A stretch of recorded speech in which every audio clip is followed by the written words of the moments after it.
Viewers, was the royal family aware of the ex-prince's links with sex offender Jeffrey Epstein? Were there attempts to suppress this story for years? We'll get you the answers this evening on this edition of the Blueprint Explosive Exclusive. We have an exclusive conversation lined up for you with someone who follows the royal family very closely and for decades at that. Our guest this evening will spill the beans on the Epstein quake that has hit the royals in the UK. And you'll be shocked at some of these revelations. Let's quickly tell you first up what happened in the last few hours. Look at these latest pictures. In fact, these are pictures that are telling. Ex-Prince Andrew Mountbatten-Windsor, younger brother of King Charles, who was arrested on his 66th birthday, has been released. He was released after 11 hours in custody. But make no mistake, he's not a free man. He's been released, but the investigation will continue. Look at this picture. In fact, this is a picture that has gone viral across the world. Here's a man slumped on the back seat of his Range Rover, visibly shaken, staring ahead, leaving Aylsham police station in Norfolk in England. This is Andrew Mountbatten-Windsor, once called the Playboy Prince, the second son of late Queen Elizabeth, a man who once walked the corridors of Buckingham Palace. Now, he walks out of a police station and is under investigation. It is by any measure an extraordinary fall.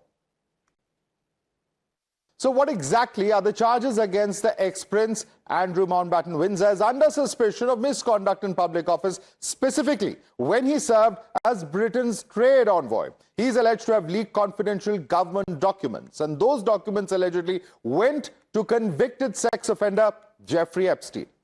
What are we talking about further as far as this case is concerned in which he was arrested? It's not about sexual misconduct as yet.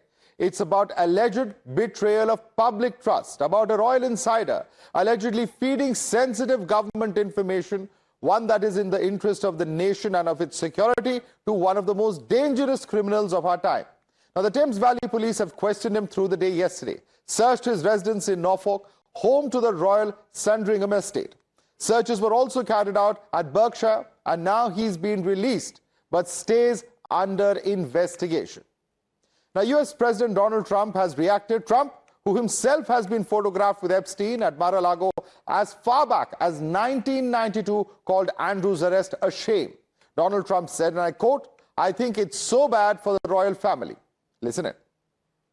I got a question about some of the big overseas studies of former Prince Andrew arrested by the police there, related to something with Jeffrey Epstein. Do you think people in this country at some point, associates of Jeffrey Epstein, will wind up in handcuffs too? Well, you know, I'm the expert in a way because I've been totally exonerated. That's very nice. So I can actually speak about it very nicely. I think it's a shame. I think it's very sad. I think it's so bad for the royal family. But to understand why this moment is so historic, one must need to understand the man and his associations. Ex-Prince Andrew was introduced to Jeffrey Epstein in the early 1990s by Ghislaine Maxwell, Epstein's longtime associate, now herself a convicted sex trafficker. By 1999, Andrew was visiting Epstein's private properties. By 2010, reports suggest that he was sending trade reports to Jeffrey Epstein. This is in fact the connection that's being reported, that Andrew sent trade reports to Epstein in 2010, and this has been backed up by some of the emails that have come out in the public domain. In the 1990s, Andrew introduced to Epstein by Ghislaine Maxwell. In 2019, Andrew admitted that he first met Epstein in the year 1999.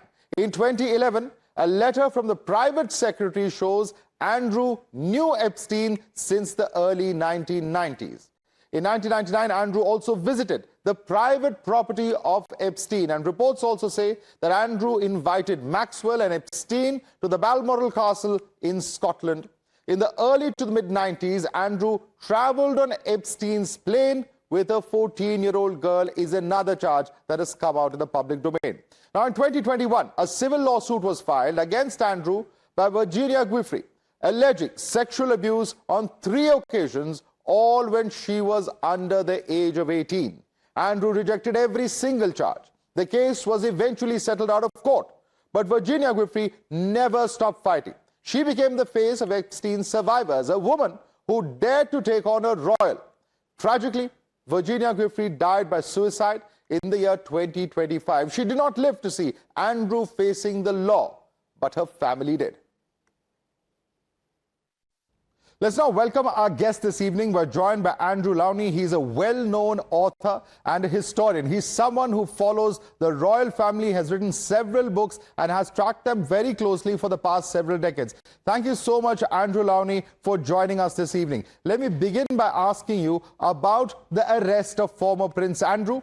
A short-lived one as we have it. Should this arrest have happened much earlier? Because you have been amongst those who've been highlighting it for so long, or would you say that it's better late than never? Well, better late than never. As you say, I've been calling this for a long time. The former head of Royal Security, Di Davis, has been saying there's a case for the last 6 years. But I think we now have overwhelming evidence of misconduct in public office. Probably before it might have been more difficult to get a conviction, and the police, I think, needed to be certain of the charges they could bring.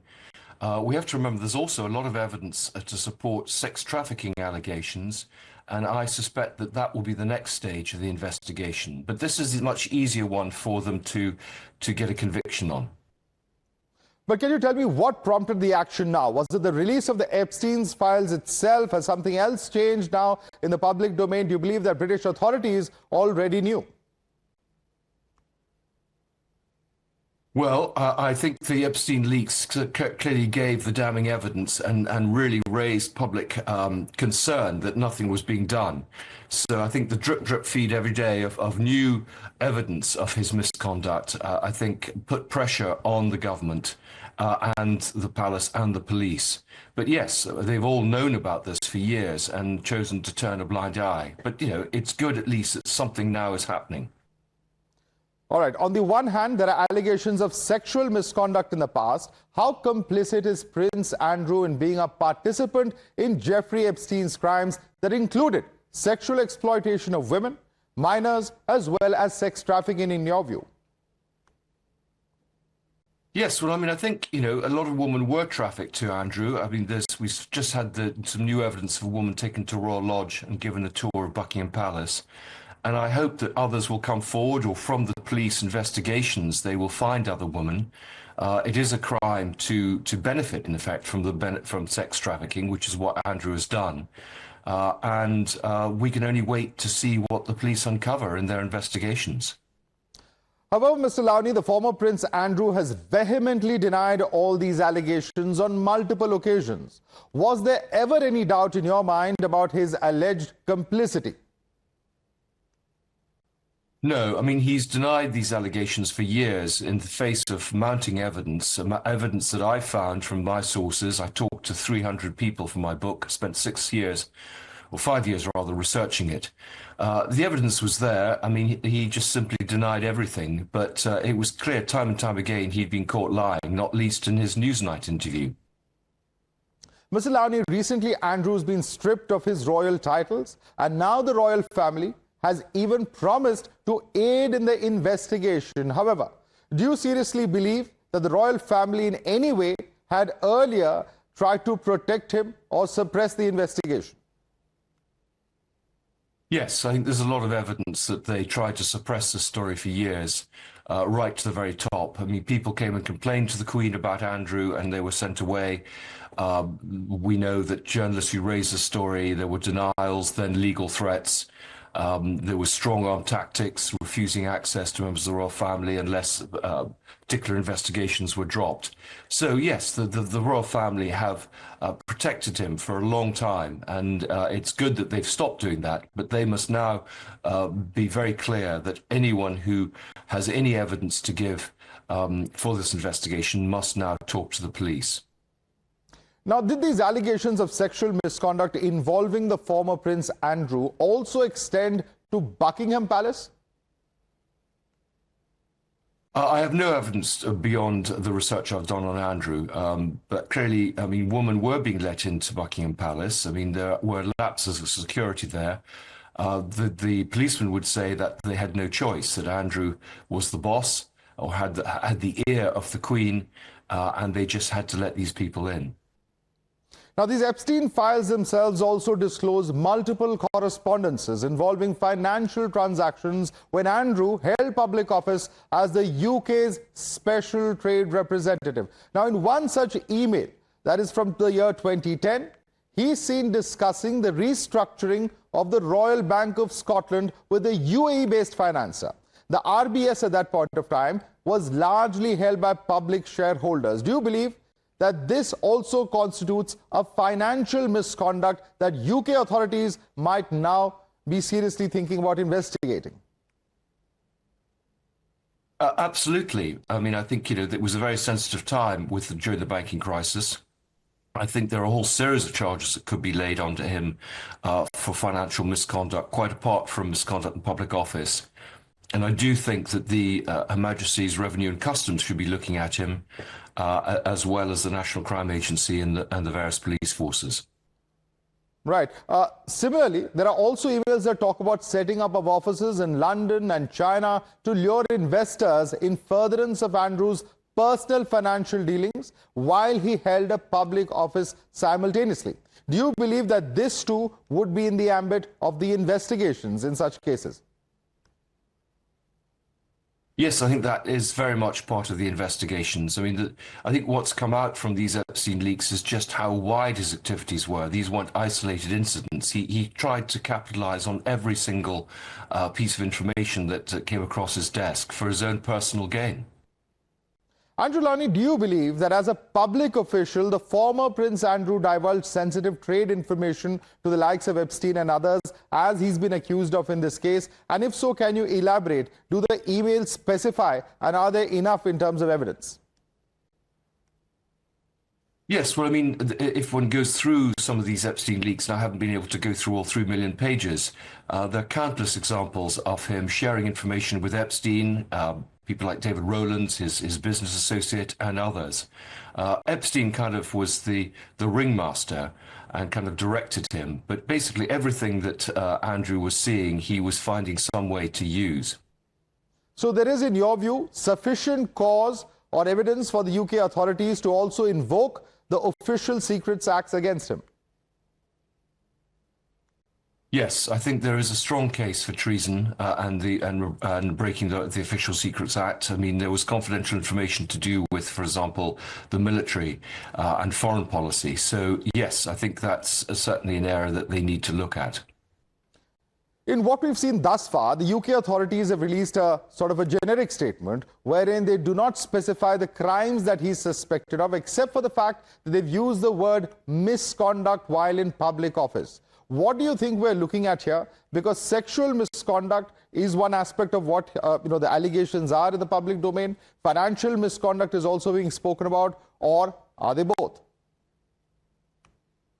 Well, I think we're looking at all of them. I think the easier charge to get a conviction on is the misconduct in public office. I think that's understandable why they're focusing on that. But I think also we will see other allegations being leveled at him, other questions from the police on other counts. So I think there's a broad range of charges that could be brought against him. Now, we've seen the statements that have come in as far as the Labour government is concerned, and they appear to be saying that this arrest shows that nobody in the UK is above the law. Would you credit them for the arrest, or should this statement have been made much earlier, in your view? Well, I think there has been a suspicion up till now that the royals were above the law. They didn't really want to go there. But I do welcome the fact that they have now done so. I mean, better late than never. And, clearly the King has said that the law must take its course. So I think there are no restrictions on the police to do a fair investigation of Andrew and to bring charges if there are grounds to do so, which I believe there are. So let me end with this question. Do you believe, Mr. Lownie, that many of these alleged crimes of former Prince Andrew would be difficult to substantiate by way of evidence because he's been free for this long? Would this extended period of time have accorded him the opportunity to even destroy evidence if it existed? Yes, I'm aware that he's been destroying evidence over the last 2 months, but I think they can recover this from hard drives. I think there must be evidence elsewhere. We have the Epstein material, and no doubt as they begin to interview various people, including his point man, David Stern, I think they will be able to build enough evidence for a case. Andrew Lownie, thank you so much for taking the time out and speaking to us here at Times Now. We're going to slip into a quick break, but that's a big, explosive interview that we've had. Many shocking details that are tumbling out, many revelations that are coming out now, and we're going to be following up on this story, bringing you all the investigative details right here on Times Now. Time now for a very quick break.